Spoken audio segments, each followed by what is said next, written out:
వెనిగండ్ల రాము అనే నేను శాసనసభ్యునిగా ఎన్నికైనందున శాసనం ద్వారా నిర్మితమైన భారత రాజ్యాంగం పట్ల నిజమైన విశ్వాసం, విధేయత చూపుతానని, భారతదేశ సార్వభౌమాధికారాన్ని, సమగ్రతను కాపాడుతానని, నేను స్వీకరించబోయే కర్తవ్యాన్ని శ్రద్ధాశక్తులతో నిర్వహిస్తానని పవిత్ర హృదయంతో ప్రతిజ్ఞ చేస్తున్నాను.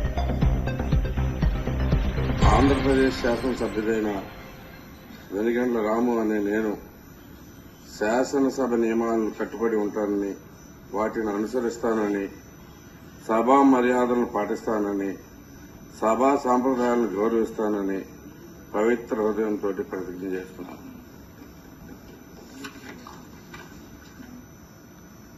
శ్రీ రవికుమార్ కోన